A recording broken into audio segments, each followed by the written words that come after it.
What is up, guys? Tom from Tech Time here, and I'm back with another video. Today is my real review of the iPhone 8 Plus. I've had the phone for a while. Been rocking it when I can. Tried to do it at least a few weeks straight. I'm not an iOS guy, but I really devoted myself to really run this iOS phone and see how well it worked. I shopped to try to get the iPhone 10. I had a problem with T-Mobile when I was doing my jump on demand. They asked for a down payment, refused to pay a down payment. So that backed me up. Did finally get it cleared up where I didn't need a down payment, but by that time, I'm already into late December. So I don't even know if I'm gonna actually get the phone. I'm probably gonna cancel it. I have just picked up the LG V30, which I'm filming this on right now.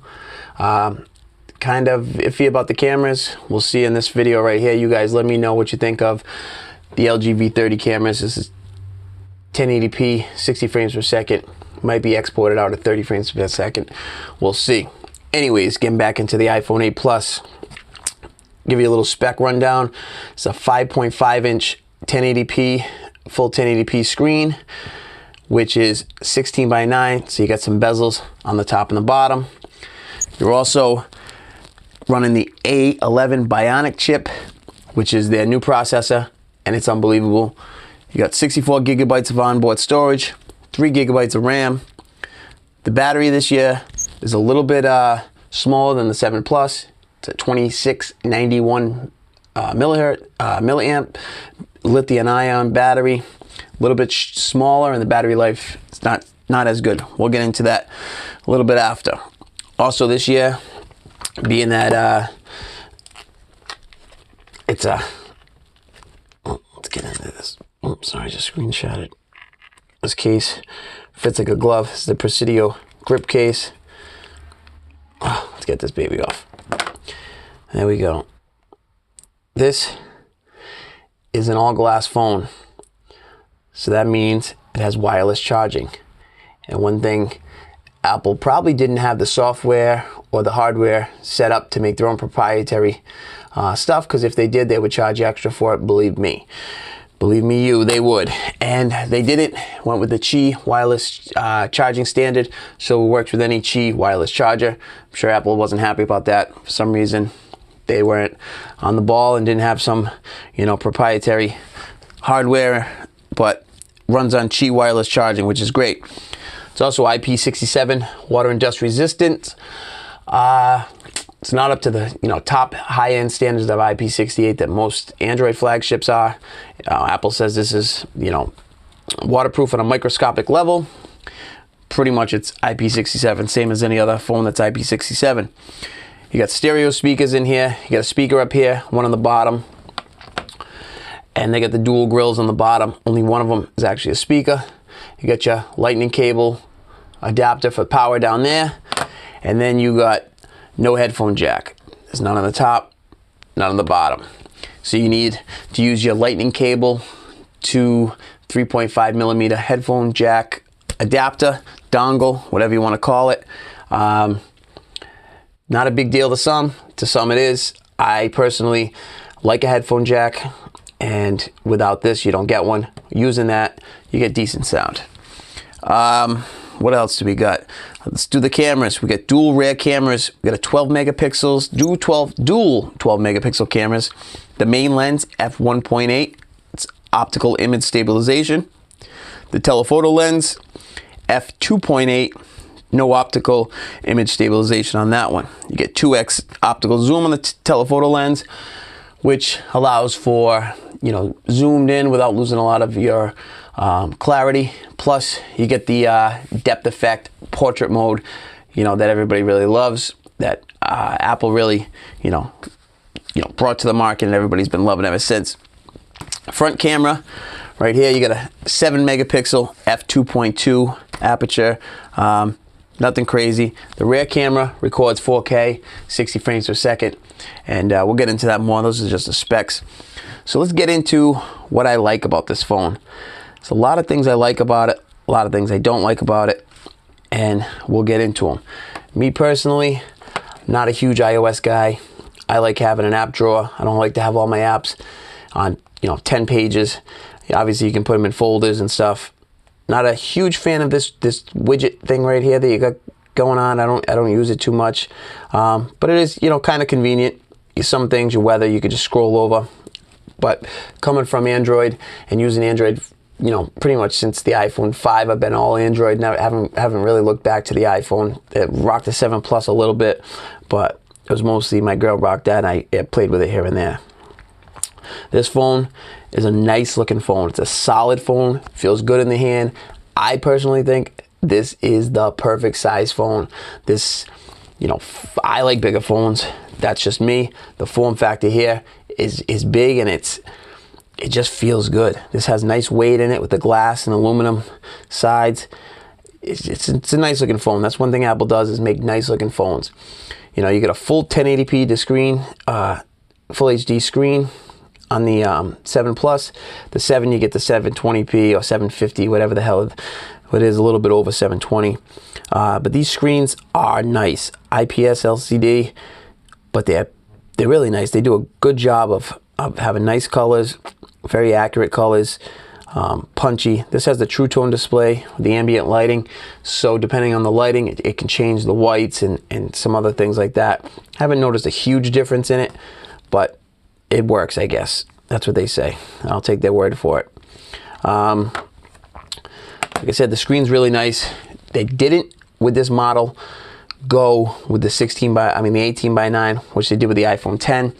This was more of push out a phone. This is really a 7S, not a 7S Plus. This isn't an 8, and the new one's not a 10. It's really the 8. I don't know. The numbers are all screwed up now. They're skipping 9, I guess. So this is just it's just a 7S, really. And the upgrades are very minor. Is it a nice phone? Yes. Is it a huge upgrade from the 7 Plus? No. It's really, they just renovated some ideas, and that's it. What you do get on this phone is you get the Touch ID here with the home button. So people that are so used to that, which a lot of Apple people are, and they don't like change, and that's another reason why they like the iOS and they like Apple, because it's been the same, outdated style for a long time. You get that here. One thing I do like about it is that with this style right here, without the curved glass, get a little bit of a curve, you can slap a glass screen protector on and you get no issues. You're not going to have that same luck on a Galaxy Note 8 or the S8, the S8 Plus, anything with a curved glass. You're not going to be able to slap a nice glass screen protector on and rock it with no issues. Most of the screen protectors for those curved Infinity displays suck. What else here? So the design we went over, really nice, feels great in the hand, screen's nice. The cameras are solid, they really are.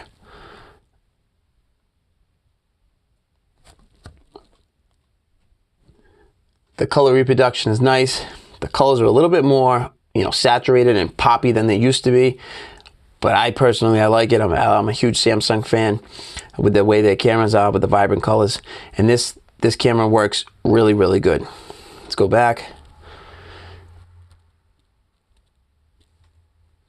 This thing focuses super fast.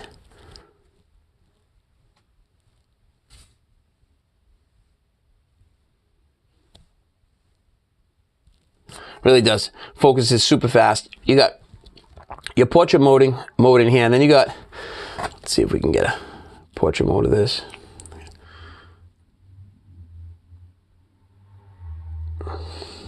So there we go. Bring that up, and that's your portrait mode. And you can, go in, you can edit a bunch of things. And this is where you can edit. You got natural light. You can switch it to studio light, contour lighting, stage light, and stage light mono. So that brings it, black and white. That gives the black border around it. Contour light kind of, add some shadows. With the face, when you're using an actual person, it looks a lot better than it does right there. It's in beta mode, so it's not 100%, but it works really well. This is the second year of their portrait mode, so it works pretty good. It's you know, they worked out a lot of the kinks. It's definitely one of the best portrait modes out there.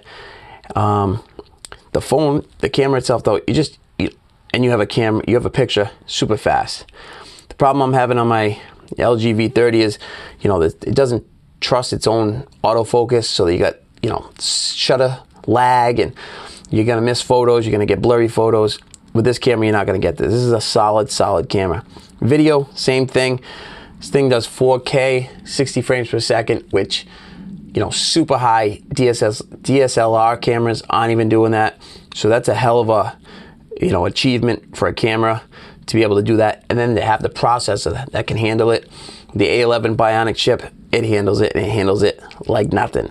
They've also changed the format of the pictures and the video. So you shoot a 4K, 60 frames per second video, say 10 minutes long, it's gonna equal the same amount, give or take, of a full 1080p video on a Samsung phone.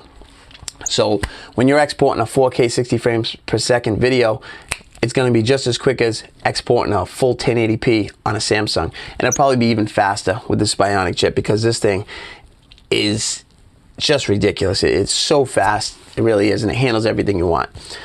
Back to the camera, you also got slow motion at 240 frames per second at 1080p, which is really just really good. If you want really good slow motion, this is some of the best you're gonna get. And then you got the front camera, 7 megapixel, nothing crazy, but it does the trick. It really does. You know what? For a front camera, it's not bad. Blows out some highlights and stuff like that, but it does the trick. Overall, it's a good camera. The whole camera setup in whole is really good. It's definitely a top contender, right up there with the Galaxy Note 8, the iPhone 10, and you know, the Pixel 2 XL. It's right there with all of them. It's in the top running. Any camera reviews you see, or if you use these personally, you know that these cameras are right up there. Low light's good. Everything is fairly solid. It really is. You're not going to have any complaints with the camera. Getting back into the processor, the A11 Bionic chip, 3 gigabytes of RAM. People go, wow, 3 gigabytes of RAM. You know, the OnePlus 5's got 8 gigabytes. The Note 8's got 6 gigabytes. And you know what they do? And in my head, I think the same thing. But then you use this thing and you realize iOS is optimized so friggin' well that you don't need more than 3 gigabytes of RAM. It's just, you know, it's just really optimized, super fast. And there's nothing that slows this phone down. There's not a friggin' thing. You can throw any game you want at this thing. You are not gonna slow this phone down. This thing's on par with MacBooks, fucking high-end Intel processors. This thing is fast. It's really fast. It's almost overkill for this phone, especially for the iOS system itself. iOS is optimized so well that you really don't need all this power, but you got it just in case. You can do whatever the hell you want with this phone. You can do it, and you're not gonna have an issue. This is running at the time, I believe, right now. What are we running? I think iOS. It's 11.2, I think, something like that. I don't even know where the hell it is in this friggin' thing. There we go.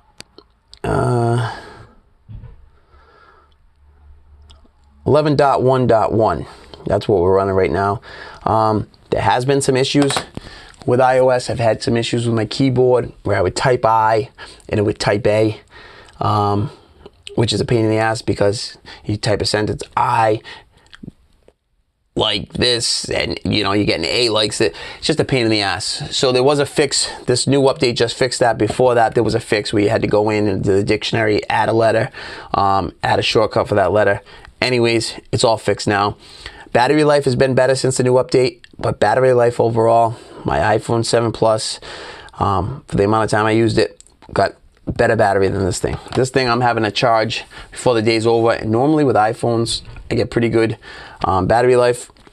This one I'm having to charge before the day's over. Right now I got 32%. Haven't used it all day though, because I've been rocking the LG V30 a lot, and I still got 32%.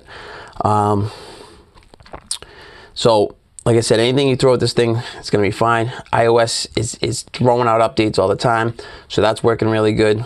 Now it's gotten to the point where it's working really well. The iOS and the Apple ecosystem is great. You got a MacBook, you got your Apple Watch, you got your iPhone, you got your Beats headphones. Everything is integrated so well together. It's just such seamless integration. You AirDrop from one thing to the other. You can, update everything. It just works great. The iCloud, they got a nice setup. They really do. With this phone, in terms of memory, you got 64 gigabytes, and then you get the iCloud or any other cloud service you want to use. They need expandable memory. That's one thing iOS needs, and Apple needs expandable memory. I'm sure they will never do that because they like to sell, 256 gigabyte models of their phones so they can jack up the price. But it could definitely use a micro SD card would be great, and I'm sure a lot of people would be happy with that because, I've known so many people that run out of storage all the time or have, storage things pop up because their iCloud is filled. So a welcome addition would be a micro SD card. Some of the other things I really like about the Apple and the iOS system is iMessage. iMessage is great. You can send perfect quality videos to your buddy with an Apple phone. Android, you send an Android video, you gotta send a fucking link, or you gotta send the video and it looks like it's from 1985, all pixelated. It looks like fucking Mario Land. It's just ridiculous. It really is. In this day and age, that they can't figure that out with the main messaging systems on Android, not having to use a third-party one, because some third-party ones work okay. I'm talking about the main ones that come on most Android phones. Sucks. You can't send videos well. You gotta send links, or it's just bullshit. iMessage has this shit together. That's the way to send messages. That's the way to send videos to your buddies. That's the way to send pictures to people. iMessage just works great. It really does. Overall, this phone is just a really, really solid phone. It is. It's not a huge addition, a huge jump from the other phone, 7 Plus. But it's nice. The glass is nice. The wireless charging is nice. Another feature I forgot to add is it's got fast charging. What you're going to have to do, though, is pay almost $80 for their fast charger, which is bullshit. But that's what Apple does. And if you're used to buying Apple products, you're used to paying extra money for anything Apple wants you to buy. It's just the way they do things. It's unfortunate, but that's what they do. It's got stereo front speakers on this thing. Let's see. Let's get into that.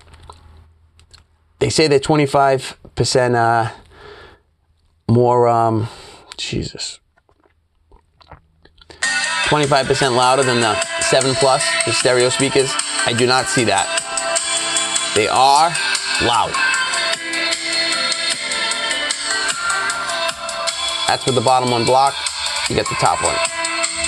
Block the top one, you get the bottom one. Together, stereo sound. Imagine that. Imagine that Samsung, imagine that LG with these stupid mono firing bottom speakers. It's not that hard, guys. Get your shit together. But this phone has it. And it sounds good. I don't think it's 25% louder, but I think it works pretty good. And it's super clear. You're watching videos on your phone. You don't get the headphone jack. You're not using Bluetooth headphones. You want to just listen off your phone, you can do that. Jump up in the morning, you want to watch a video in your bed, you don't want to plug shit in, you don't want to put it on headphones because you're just relaxing. You got stereo speakers and they sound really, really, really good. So like I said, that's, stereo speakers, that works great. 25% louder, maybe not so much. They do work good though, and they're crisp, they're clear, they have, a decent amount of mids in them. They sound good. Another thing I don't like about the iOS, to get back into the iOS a little bit, is your notifications. So now look at these notifications. They just go, right now I don't have that many, but they go on for days. You can have, 10 things, MyFitnessPal, boom, boom, boom, boom, and you can have 10 of them. Android just does a better job of implementing notifications. If it's from the pull down menu or whatever it may be, the main screen, they just organize them better. You can access things better. You can reply right from the notification. It's just a lot better of a setup, and it just works better. They have to figure that out. Another thing I wanted to go into is your camera app. When you're in your camera app, you can't get to your camera settings. You got to go into your regular settings and then scroll down and get down into your Jesus Christ, I don't even know where it is. Yeah, just where I was. Where is it? See, this is why I hate this phone. No, I like it. But, you know, I get so... Let's see here. There we go. Jesus, I don't know why I didn't see that. You got to come in here to change all your camera settings, which is ridiculous. That should be built into your camera app. Why is that not built into the camera app? It's just beyond me. You got to, you know, okay, want to change something. Let me go back into my settings, and that's just not implemented well at all. It's got to be changed. That's something that, you know, Apple should figure out, along with, like I said, the notifications. They got to figure that out too. But, you know, that's it. I've rambled on for, you know, 20 something minutes. Like I said, this phone it's nice, it's solid, it feels good, it runs like a beast. It's a solid phone. If you like Apple phones, this is a solid phone. This might even be the better option than the iPhone 10. I've played with the iPhone 10 at the store. I've played with my buddy's iPhone 10 a little bit. I have not had my own. I've not had time to really, you know, mess with it for a few hours.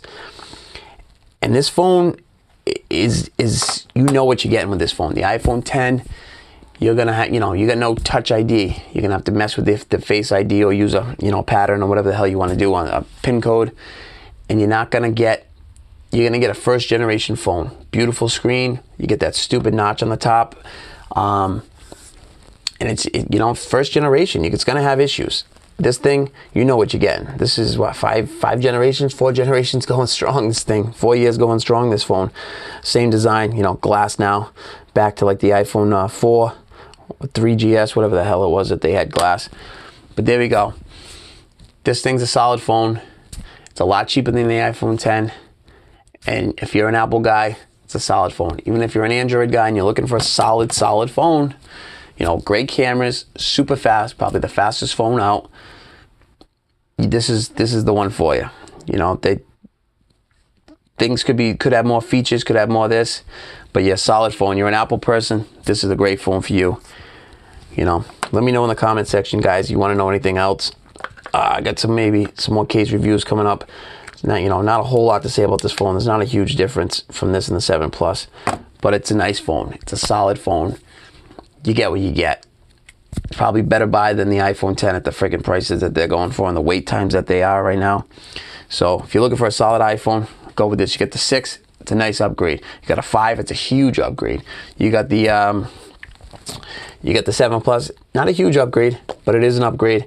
I think the cameras are a little bit better. The dynamic range is better on these. The screen, you know, fairly similar.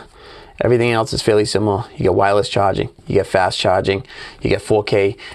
You also get, what else? You know, stereo speakers that are 25% louder. They're not, but they still, you know, they are a little bit louder. And you get, what else? You know, really just the A11 Bionic chip is the huge selling point from this. Another thing I don't like about Apple is, how come the guys that want to buy a, you know, a smaller size phone, they don't have big hands or whatever, they get screwed on the second camera. It's pretty screwed up, if you ask me. But hey, that's Apple's doing for you. Anyway, guys, leave a like, leave some comments in that comment section, hit that subscribe button, and I will catch you on the next one. Peace. You also get, what else? You know, stereo speakers that are 25% louder. They're not, but they still, you know, they are a little bit louder. And you get, what else? You know, really just the A11 Bionic chip is the huge selling point from this. Another thing I don't like about Apple is, how come the guys that want to buy a, you know, a smaller size phone, they don't have big hands or whatever, they get screwed on the second camera. It's pretty screwed up, if you ask me. But hey, that's Apple's doing for you. Anyway, guys, leave a like, leave some comments in that comment section, hit that subscribe button, and I will catch you on the next one. Peace.